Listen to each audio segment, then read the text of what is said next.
오늘 저희에게 주신 하나님의 말씀은 역대상 15장 25절부터 29절까지의 말씀입니다. 이에 다윗과 이스라엘 장로들과 천부장들이 가서 여호와의 언약궤를 즐거이 메고 오베데돔의 집에서 올라왔는데 하나님이 여호와의 언약궤를 맨 레위 사람을 도우셨으므로 무리가 수송아지 7마리와 수장 7마리로 제사를 드렸더라. 다윗 및 궤를 맨 레위 사람과 노래하는 자와 그의 우두머리 그나냐와 모든 노래하는 자도 다 세마포 겉옷을 입었으며 다윗은 또 배에 옷을 입었고 이스라엘 무리는 크게 부르며 뿔나발과 나팔을 불며 재금을 치며 비파와 수금을 힘있게 타며 여호와의 언약궤를 메어 올렸더라. 여호와의 언약궤가 다윗성으로 들어올 때에 사울의 딸 미갈이 창으로 내다보다가 다윗 왕이 춤추며 뛰노는 것을 보고 그 마음에 없이는 여겼더라. 이는 살아계신 하나님의 말씀입니다. 선포된 하나님의 말씀 역대상 15장 25절 이하의 말씀으로 여호와 앞에서 춤을 추는 자라는 제목으로 하나님의 말씀을 나누겠습니다. 오늘 역대기의 말씀을 우리가 함께 나누게 되는데요. 히브리어 원문 제목의 뜻 그대로 이야기하면 그때의 사건들, 그날에 생긴 일들이라고 하는 그런 의미를 담고 있는 성경책입니다. 언뜻 생각하면 열왕기의 내용과 이 역대기의 내용이 굉장히 비슷한 부분이 많이 중첩이 되어 있습니다. 비슷한 내용이 많이 있기 때문에 그냥 역대기를 이스라엘 역사를 다루고 있는 또 다른 한 권의 역사책 정도로 이해하기가 쉬운데 실상은 각각 구분되어서 기록된 이유가 있습니다.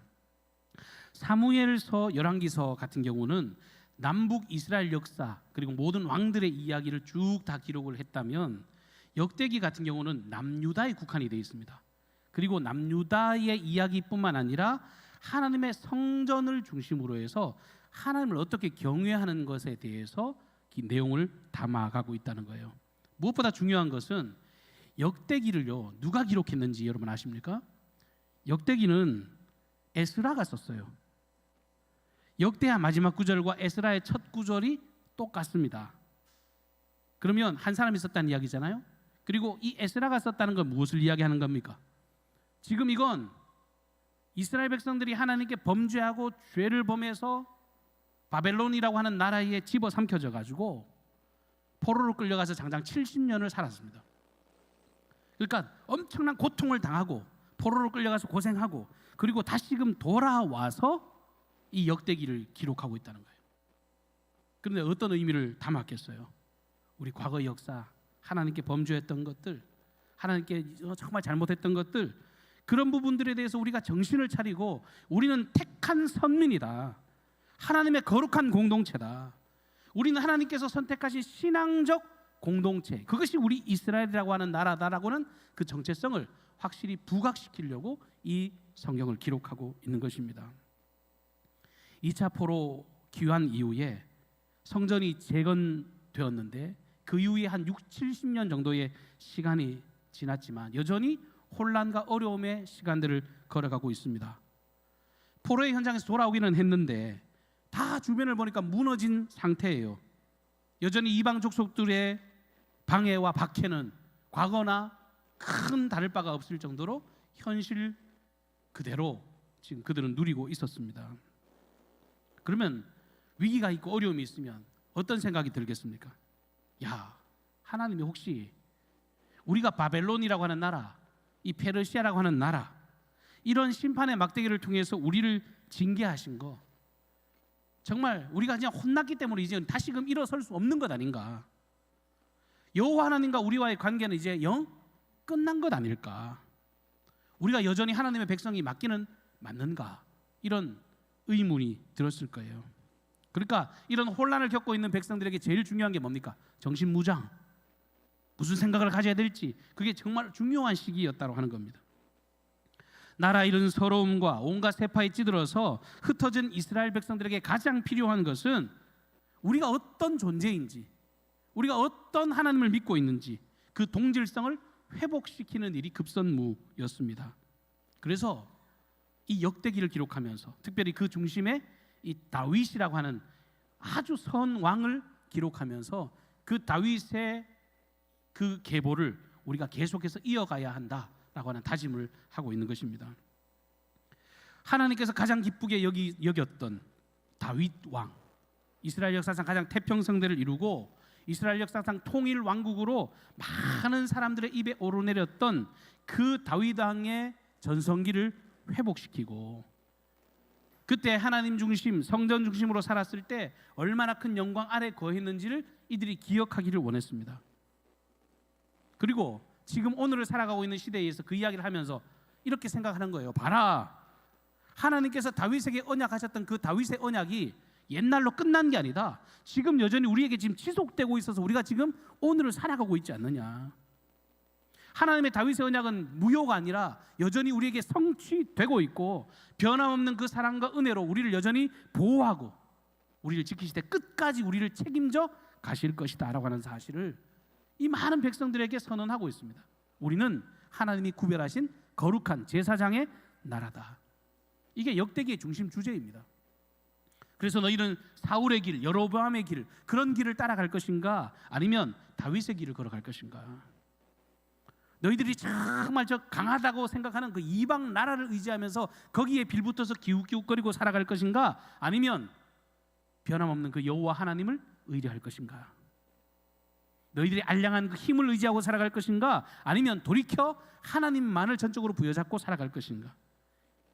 이 질문이 이 역대기를 읽고 있는 모든 독자들, 그 시대의 사람들이나 오늘 살아가고 있는 저와 여러분에게도 끊임없이 이 질문이 던져지고, 이 질문 앞에서 우리는 바른 선택을 해야 한다는 것입니다. 이런 중심 주제를 두고 오늘 이스라엘 역사상 어찌 보면 가장 위대한 한 사건에 우리가 주목을 하려고 합니다. 이스라엘이 겪었던 많은 일들 중에 엄청난 핵심이 되는 한 가지 사건, 오늘 다윗을 통해서 이룬 그 일을 우리가 말씀을 통해 봅니다. 다윗은 이스라엘의 두 번째 왕으로 등극을 합니다. 근데 왕으로 즉위하자마자 제일 먼저 한 일이요, 오늘 이 성경에 기록되어 있는 이 일이에요. 기럇 여아림이라고 하는 곳에 무려 70년 동안이나 거기에 방치되어 있던 하나님의 언약궤를 이 다윗성, 이 예루살렘 성으로 모시는 작업을 그가 다윗이 왕이 되면서 제일 먼저 서둘러서 이 일을 행하고 있다는 겁니다. 하나님의 언약궤가 얼마나 소중해요. 그런데 그 언약궤가 기럇 여아림에 70년 방치되어 있었습니다. 이게 도대체 말이 안 되는 일 같은데 왜 그렇게 됐죠? 옛날 이 사사시대의 끝자락 먼 세월로 거슬러 올라가면 이 영적으로 타락했던 그 시대에 이스라엘 백성들도 완전히 바닥을 치고 있는 그때에 이 암흑의 시기에 이 블레셋과 이스라엘의 전투가 있었더랬습니다. 그 당시에 제사장은 엘리라고 하는 제사장이 있었죠. 사무엘 키웠던 그 엘리 제사장 잘 기억하실 겁니다. 근데 이 엘리 제사장이 사무엘은 하나님의 음성을 듣는데도 자기는 못 들어요. 얼마나 영적으로 우둔했는지, 귀가 막혀가지고 하나님의 음성을 듣지 못했던 우둔한 사람이었습니다. 근데 그만 우둔했던 게 아니라 그의 자식도 잘못 키워가지고 그의 두 아들이었던 험리와 비느하스, 그들도 제사장 가문이었으니까 그 제사장 직무를 감당해야 되는데 이들이 완전 소위 양아치 같은 사람이에요. 입에 담을 수 없을 만큼 온갖 악행을 제사장이라고 하는 이름으로 행했습니다. 사람들이 제물을 가지고 나오면 그걸 하나님께 바친 거다 라면서 자기가 중간에 가로챕니다. 물에 삶던 고기를 갈고리로 건져가지고 자기 입에 털어 넣습니다. 사무엘상 2장 17절 말씀에 보면 이 소년들의 죄가 여호와 앞에 심히 크면 그들이 여호와의 제사를 멸시함이더라. 예배를 엉망으로 생각한 거예요. 하나님의 제사를 멸시했습니다. 하나님을 섬기는 일에 관심 없어요. 그저 자기들 배를 채우는데 관심을 두고 살았던 사람입니다. 근데 이 시기에 이스라엘과 블레셋이 전쟁이 일어났는데 꼴에 제사장이랍시고 이 전쟁에서 이기려고 하나님의 언약궤를 메고 앞장을 선 겁니다. 무슨 무당 굿하는 것처럼, 부적을 몸에 지닌 것처럼 하나님의 언약궤를 그쯤으로 생각하고 그걸 치고 전쟁에 참여했다가 그 전쟁에서 처참하게 죽임을 당하죠. 그리고 하나님의 언약궤는 블레셋에 빼앗기고 말았습니다. 이 전쟁에서 패하고 자기 아들이 죽었다는 소식을 엘리 제사장이 듣고 충격받아가지고요, 그대로 즉사해버려 죽어요. 의자에 넘어져가지고 목이 부러져 죽습니다. 남편이 전쟁터에서 죽었다는 이야기를 이 비느하스의 아내가 듣게 됐는데, 그때 마침 임신을 하고 있었는데요, 몸을 구피로 해산하면서 그 낳은 아들의 이름을 이가봇이라고 짓습니다. 원래 히브리어는 이카봇인데, 이 카봇이라고 하는 뜻이 뭐냐면 하나님의 영광이 이스라엘에서 떠났다라고 하는 이름이에요. 여러분, 상징적인 사건입니다. 실제로요, 하나님의 언약궤, 법궤가 빼앗기면서요, 이스라엘의 영광, 하나님의 임재하심이 이스라엘에서 떠나버린 것입니다. 하나님의 영광이 떠난 이스라엘, 속빈 강정이죠. 그런데 놀랍게도 하나님의 역사는 여전히 이어집니다. 하나님의 그 권능 자체는요, 이 빼앗긴 블레셋 땅에서 굉장한 능력으로 드러나죠. 이 블레셋 사람들이 이스라엘의 신이 있는 그 법궤를 뺏었다고 신이 나가지고 자기들이 섬기는 이 다곤이라고 하는 신전에다가 이 언약궤를 모시죠. 자기 신이 이겼다는 걸 증명하기 위해서 거기다가 갖다 놓은 겁니다. 근데 아침에 일어나 보니까 다곤 신상이 이 목이랑 손목이랑 다 부러져 가지고 여호와의 언약궤 앞에 쓰러져 있다고 성경 그렇게 기록합니다. 바뀌었어요. 다곤이 이겼다고 거기에 넙죽 엎드리라고 해놨더니 아침에 일어나 보니까 거꾸로 이렇게 고개를 숙여 있는, 문지방에 그 손목이 덩그러니 놓여져 있는 그런 모습을 바라보게 되었습니다. 이후에 7개월 동안 블레셋 사람들은요, 누구 하나 할 것 없이 엄청난 고통을 당했습니다.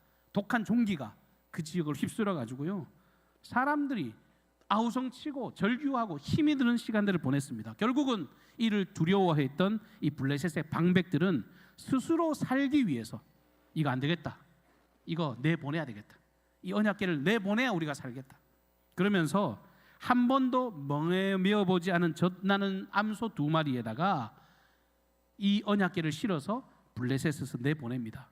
그것도 그냥 보내면 자기들이 벌 받을 것 같으니까 블레셋의 5지방을 상징하는 금독종과 금쥐 형상 5개를 만들어 가지고 속건제의 제물로 함께 실어서 이 이스라엘로 보내게 됩니다. 저는 블레셋 사람들의 믿음이 대단하다는 게요, 믿음이란 표현이 그렇지만 재밌는 게, 이 사람들이 이런 일을 행하면서 뭐라고 말하냐면, 야, 만일 이 수레가 저 이스라엘 진영 벳세메스로 곧장 가면 이건 여호와가 내린 재앙이다 라고 우리가 믿자, 그렇게 생각하자. 그럼 우리가 그러면 두려워할 마음이 생기는 거 아니냐. 근데 만약에 이 소가 엉뚱한 대로 다른 곳에 가면 그냥 에이, 우연의 일치겠지, 재수 없어서 그랬지, 그렇게 생각을 해버리자라고 말을 하고요, 그걸 지켜보려고 그 소를 따라갑니다. 근데 웬걸요, 그 소가 좌로나 우로나 치우치지 않고 곧장 거짓말처럼, 전나는 암소니까요, 새끼들이 따라가고 우는데도 불구하고 뒤에 한 번 돌아보지 않고 곧장 벳세메스로 가는 엄청난 일을 목도하게 된 거예요. 그야말로 하나님이 하신 일입니다. 하나님의 능력이 이 모든 일들을 드러내셨다라고 하는 겁니다. 이렇게 돌아온 하나님의 언약궤, 그 벳세메스 사람들이 얼마나 기뻤겠습니까? 빼앗긴 줄 알았는데 스스로의 힘으로 돌아왔으니. 근데 사람들이 거기서 멈추었어야 되는데 이 신비한 능력이 궁금해요. 그리고 더군다나 블레셋 방백들이 함께 동봉해서 보낸 은금보와 보물을 담은 이 상자가 궁금해서 흥분해서 그거 열어보다가 무려 5만 70명이나 그 자리에서 즉사합니다. 성경에 보면 하나님이 그들을 살육하셨다 그래요. 우리가 하나님 앞에서 어떻게 살아야 할까요? 하나님의 영광을 경멸하는 대가가 이렇게 무섭습니다. 하나님을 내 발에, 내 발톱의 때처럼 내가 정말 부릴 수 있는 어떤 부적처럼 그렇게 여기는 게 이렇게 무서운 그런 아픔을 경험하게 만든다는 거예요. 이후에 기란 여아림의 전가를 보내가지고 이 아비나답 제사장에게 연락을 해서 이 여호와의 궤를 당신 집에 모셔주십시오, 그렇게 부탁을 하고 그의 아들 엘르아살이 거룩하게 잘 구별해서 그 언약궤를 모시게 되는데 그 세월이 장장 70년이나 지난 겁니다. 이런 여러 가지 우여곡절 끝에 있었던 그게 모두에게 잊혀졌습니다. 아무도 기억하지 못하는 상황이 있었습니다. 이런 상황에서 다윗이 역대상 13장에 보면 하나님 언약궤를 이 다윗궁에 모셔야 되겠다. 또 혼자 일방적으로 결정하지 않아요. 천부장과 백부장 등 이스라엘의 지도자들에게 함께 이 언약궤를 예루살렘으로 모시는 일, 이 다윗성에 모셨으면 하는 일을 먼저 제안을 하고 그들도 흔쾌히 이 부분에 대해서 수용해서 모두가 한 마음으로 결의해서 이 일들을 시행하게 됐습니다. 여러분 솔직히 다윗의 입장에서 한번 생각해 보세요. 이 언약궤에 대해서 굳이 이렇게 행동하지 않아도 되는 것 아닙니까? 뭐가 급하다고 그 일을 우선적으로 생각을 하겠습니까? 다윗이 이런 일을 하지 않는다고요 어떤 죄책감을 가질 필요도 없습니다. 아무도 관심 없는데요. 뭐. 이런 일을 한다고 누구도 거기에 대해서 이러쿵저러쿵 말할 사람도 없거니와 자기 스스로도 죄책감 가질 일이 아니란 말이에요. 오히려 당장 왕으로 등극했으니까 처리해야 될 일이 얼마나 많이 있었겠습니까? 정치적인 문제, 군사적인 문제, 여러 어떤 외교적인 문제, 왕으로서 해야 될 일이 정말 산적해 있었을 겁니다. 그런데 그 일들보다 더 중요한 일이 있다. 이거 당장 해야 된다라고 생각하고 이 언약궤를 다윗의 궁으로 모시게 된 겁니다. 그렇게 직접 행동했다는 건 뭡니까? 평상시에 다윗의 마음에 하나님 생각밖에 없었다는 거예요. 다윗은 늘 이게 마음의 부담감으로 살았다는 거예요. 왕 되기 전에도, 사울에게 쫓겨다닐 때에도, 아니면 어린 시절부터 그의 마음 가운데는 왜 하나님의 언약궤가 기란 여름에 있지? 내가 큰 인물이 되면 내가 하나님의 영광을 드러내고 내가 그분을 모셔야 되겠다라는 마음을 가졌기 때문에 이 일을 가장 먼저 하게 된 것입니다. 반대로 하나님의 영광이 중심이 되지 못하고 하나님이 함께하지 못했던 과거 70년 동안의 이스라엘의 상태를 한번 보십시오. 70년뿐만 아니라 사사시대까지 하면 수백 년간 이 하나님이 중심되지 못한 나라가 어땠습니까? 각자 소견에 오른 대로 스스로 왕이 돼서 살았죠. 사울이 처음에는 하나님께 겸손한 척 했지만 나중에 그 순수한 마음이 사라지고 하나님 앞에서 교만한 모습을 드러내지 않습니까? 그러다 결국 길보아산 전투에서 자기도 아들도 처참하게 죽는 그런 끔찍한 일을 경험할 수밖에 없었습니다. 하나님이 중심이 안 계시니까 그런 비참한 최후를 맞이한 거예요. 그런데 다윗은 자기가 왕이 되고 지난 날을 가만히 회상해 보니까 찬송의 가사처럼 지나온 모든 세월들 돌아보니 다 주님의 은혜라고 생각이 된 겁니다.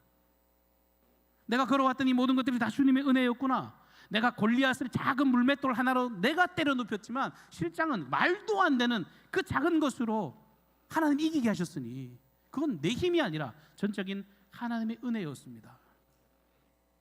그리고 자기가 지금 소위 사람들의 인기를 누리고 있잖아요. 사울은 천천히요, 다윗은 만만히요. 사람들이 자기를 치켜 올리면서 수많은 인기를 누렸는데 다윗은 생각하기에 내가 이런 인기를 받을 자격도 없다. 내가 왕이 된 것, 내가 많은 백성에게 칭송을 받고 있는 이 일 역시도 하나님이 내게 은혜를 베푸신 사랑의 결과라고 하는 사실을 인정했기 때문에 오늘 그 영광의 왕을 자기의 왕궁에 모시고 싶었던 것입니다. 오늘 읽은 본문 말씀이 여러분 이 다윗성에 하나님의 궤를 모시는 그런 사건인데요. 이게 사실 첫 번째 사건이 아닙니다. 오늘 읽은 본문은요, 두 번째 이야기예요. 첫 번째 다윗이 하나님의 언약궤를 모시고 들어올 때 이 아비나답의 집에서 나올 때 얼마나 기뻤으면 그때도요 덩실덩실 기뻐 춤을 췄습니다. 역대상 13장 8절입니다. 거기 보면 다윗과 이스라엘 온 무리는 하나님 앞에서 힘을 다하여 뛰놀며 노래하며 수금과 비파와 소고와 재금과 나팔로 연주하니라. 다윗뿐만 아니라 모든 백성들이 함께 즐거워하면서 여호와의 언약궤가 들어오는 것에 신이 났더랬습니다. 그런데 문제는 이때 한 불미스러운 사건이 발생하죠. 다윗의 신앙 순수했습니다. 하나님을 향한 열정 뜨거웠습니다. 그런데 이렇게 아름다운 믿음을 가졌지만, 누구도 의심하지 못할 믿음을 가졌지만, 이렇게 찬양과 기쁨과 희열이 넘치는 현장에 한 사람의 죽음으로 인해서 통곡과 두려움의 현장으로 바뀌게 됐습니다. 하나님의 언약궤가 쫙 수레에 실려 들어오다가 갑자기 기돈의 타작마당에 이르렀을 때 소가 뭐에 놀랐는지 뛰어버려요. 그때 흔들리는 언약궤를 붙잡기 위해서 이 웃사라고 하는 사람이 그 언약궤를 붙잡습니다. 그리고 즉사하죠. 죽습니다. 여러분, 성경을 가만히 묵상하니까 다윗도 잘못한 게 없는 것 같아요. 특별히 우사 같은 경우는요, 이 제사장의 신분으로서 최선을 다한 겁니다. 언약궤가 비틀거리니까 넘어가는 거 잡았는데 왜 죽었을까? 여러분, 오늘 본문 말씀 13절 말씀에 보면, 우리가 읽지는 않았습니다. 13절을 보시면 왜 그때 그랬는지가 기록되고 있어요. 전에는 너희가 매지 아니하였으므로, 전에는 너희가 매지 아니하였으므로 우리 하나님 여호와께서 우리를 찢으셨으니 이는 우리가 규례대로 그에게 구하지 아니하였음이니라. 여러분, 중요한 신앙의 방향이 여기 기록되어 있습니다. 하나님 믿는 거, 여러분 우리도 하나님의 공동체로 살아가고 있는데요, 신앙생활 잘하는 거 중요한데요, 잘한다는 게 뭡니까? 잘한다는 게 뭔지를 오늘 성경 기록하는 거예요. 내가 열심히 있어요, 내가 동기가 좋아요, 내가 의지가 충만해요, 내가 정말 소위 막 최선을 다해서 열심을 다해서 달려가요. 그럼 하나님이 야 너네들 참 잘했다 칭찬하실 것 같잖아요. 그런 마음으로 신앙생활 하니까 누가 안 알아주면 섭섭한 겁니다. 근데 그거 잘하는 신앙이 아니라는 거예요. 무턱대고 열심을 다한다고 그게 잘하는 신앙이 아니에요. 하나님의 뜻이 중요해요. 하나님이 뭘 기뻐하시는가, 하나님의 방법, 그분의 방향, 그분의 뜻을 거스르면서 나가는 내 감정, 내 생각에 의해서 걸어가는 거, 그 신앙 아니라고 이야기를 하고 계신 거예요. 만약에 이때 이런 사건이 일어나지 않았으면 다윗은 기고만장했을 거예요. 야, 내가 이렇게 노력해가지고 내가 이런 기특한 생각을 했지, 내가 잘해가지고 이 성전을, 이 하나님의 교회를 모셨으니 나는 정말 하나님께 칭찬받아 마땅하다고 아마 교만했을 겁니다. 근데 그런 자기 만족이지 신앙이 아니죠. 그냥 자기 뿌듯함인 거예요. 하나님께 영광에 전혀 관심도 없고 하나님 영광 받지도 않으십니다. 우사의 죽음 이후에 다윗은 진지하게 고민합니다. 우사가 죽고 이 오베데돔의 집에 머물고 있을 때 오베데돔의 집이 잘 되거든요. 그러니까 하나님의 언약궤가 있는 곳에 생명이 있는 건 알겠는데 이걸 어떻게 내 왕궁으로 모시고 올까? 그야말로 내가 어떻게 하면 모시고 올까? 이 일을 계기로 해서 다윗은 더 고민하고 더 근심하고 더 걱정해서 여호와 하나님을 바르게 경외하는 방법을 간구합니다. 역대상 16장 29절 말씀에 보면 여호와의 이름에 합당한 영광을 그에게 돌릴지어다 그랬습니다. 우리가 예배할 때 여러분 이 말씀 꼭 기억하고 예배 드리시길 바랍니다. 내가 예배를 드리는 게 아니에요. 여호와의 영광에 합당한 영광. 여러분 세상사에서도요, 선물 줄 때요, 내가 마음을 다했으니까 내 주는 선물 기쁘게 받으라. 그것도 어떤 상대방을 보고 선물을 해야 돼요. 거기에 걸맞는 선물을 해야 그 사람들이 참 고맙습니다 그러지, 정말 격에 안 맞으면 사람들도 그런데요, 하물며 광대하신 하나님, 영광의 하나님, 정말 만왕의 왕 되신 그 하나님께 합당한 영광을 돌린다는 것, 그거 철두철미하게 내가 아니라 하나님의 방법에 관심 두는 거예요. 하나님의 영광, 하나님의 이름, 그것이 중심되어지는 행위여야 한다는 것입니다. 내 생각, 내가 편한 방법이 아니라 하나님의 방법대로 매우 진지하게, 주도 면밀하게 다윗은 이 일을 다시금 고민합니다. 그래서 다윗은 자기 왕궁에, 다윗성, 그 아름다운 성에 이 하나님의 언약궤를 모실 만한 장막을 따로 준비합니다. 성 안에요, 그것을 모실 장소를 구별해서 따로 만들어 놓습니다. 그리고 이 언약궤를 수레가 아니라 이 제사장들이 직접 메어서 올리기 위해서 레위 지파의 사람들을 소집하는데, 여러분 오늘 본문 앞에 한번 읽어보십시오. 한두 사람이 이것을 진행하고 있는 게 아닙니다. 엄청난 규모의 이 제사장 그룹들이 준비합니다. 매는 사람뿐만 아니라 연주하는 사람들, 찬양하는 사람들까지 다 준비시킵니다. 그리고 그 일을 수행하는 사람들의 몸과 마음을 성결하게 준비시킵니다. 치밀하게 준비합니다. 그리고 이 참여하는 모든 레위 지파에게 하얀 세마포 옷을 입혔고, 다윗도요 자신의 왕복을 벗고 배 에봇으로 갈아입었습니다.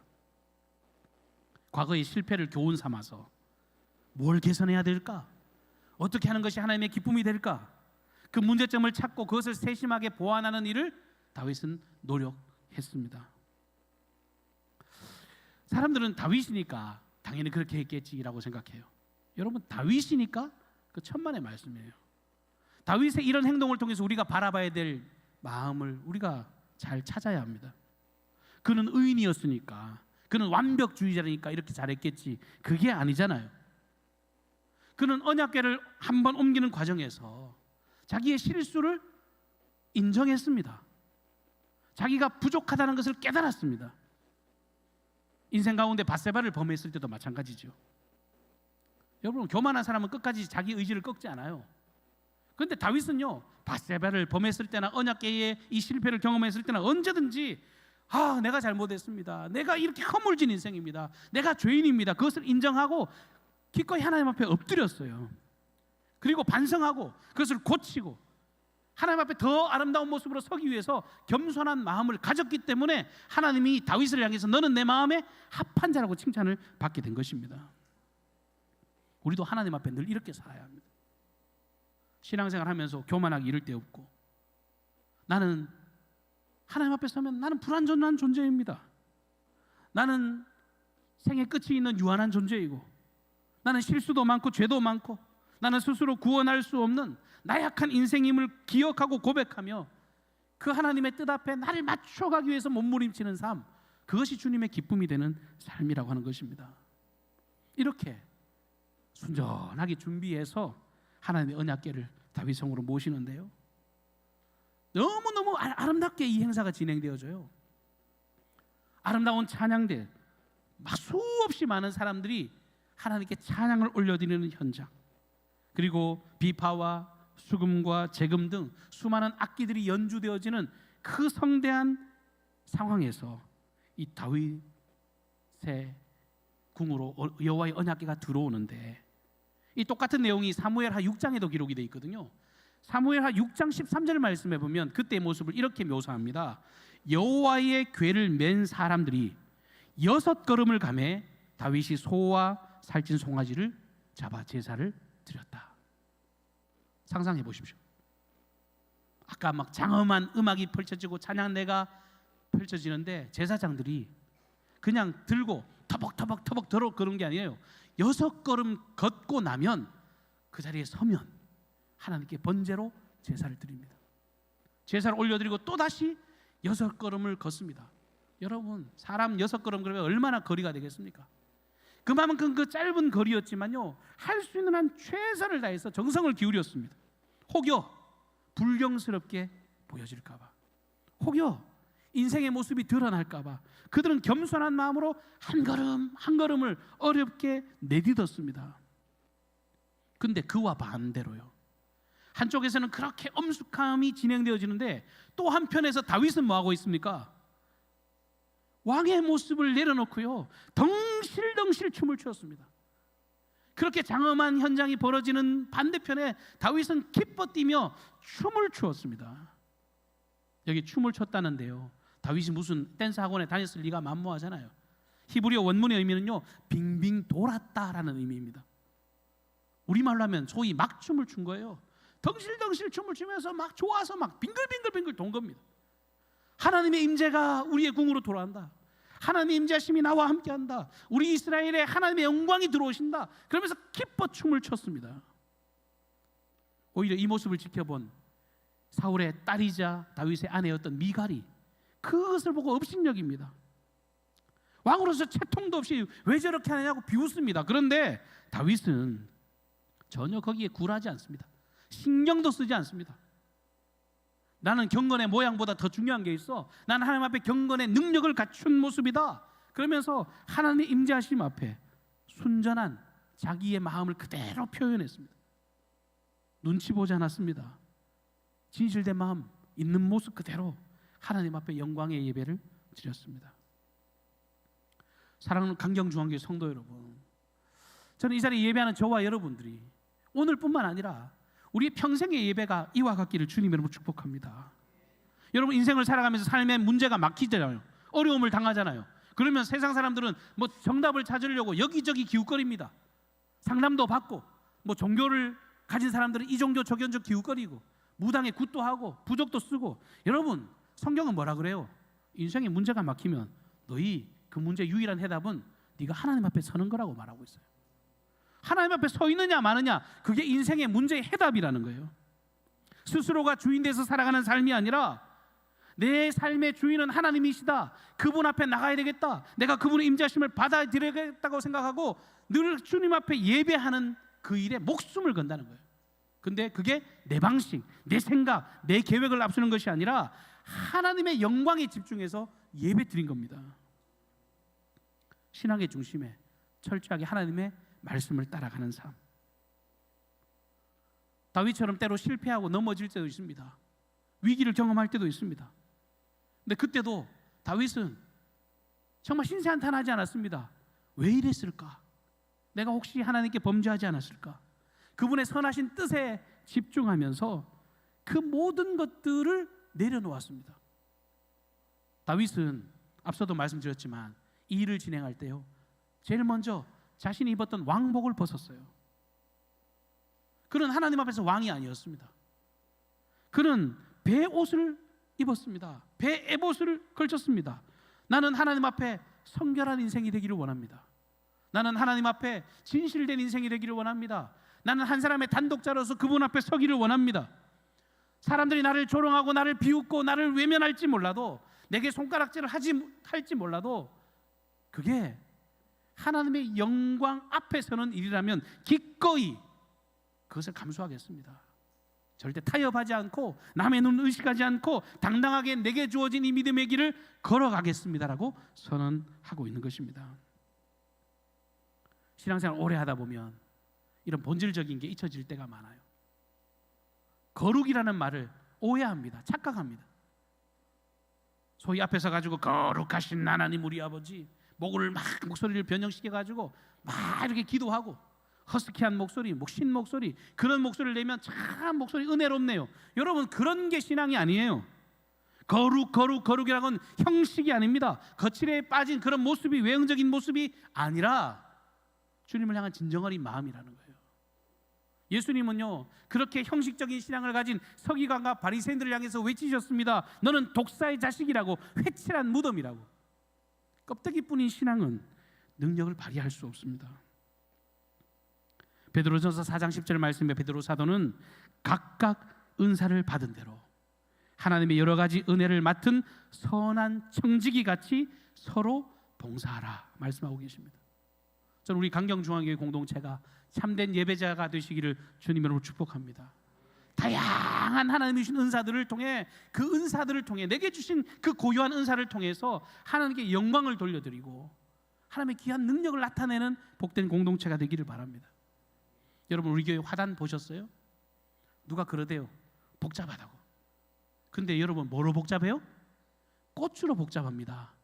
여러분, 저렇게 복잡한 듯 보여도요, 어제요 우리 권사님이 가서 잡초 다 뽑아내셨어요. 꽃만 있어요. 꽃으로 어우러지니까요, 사람들이요, 어이구 더럽네 이러고 지나가는 사람 하나도 없더라고요. 우리 동네 지나가는 사람들 우리 교회 저 화단을 보면서 모두 다 야 이쁘다, 저 꽃 봐라, 저거 봐라, 그러면서 기쁨이 넘쳐나요. 여기에 다양한 꽃들이 있습니다. 잡초들 걷어내고 참된 예배자로, 참된 하나님의 사람으로, 내가 주인 되는 삶이 아니라 나는 오직 하나님의 은혜가 필요합니다. 당신의 능력이 필요합니다. 하나님의 임재를 간구합니다. 그분의 임재와 능력이 아니고서는 우리는 결단코 살아갈 수 없으니 주님의 임재를 간구하고 그 임재하심 앞에 우리가 덩실덩실 춤을 추면서 하나님의 기쁨으로 걸어가시는 그 은혜와 사랑의 희감겨 살아가는 능력의 그리스도인들 되시기를 주님의 이름으로 축복합니다.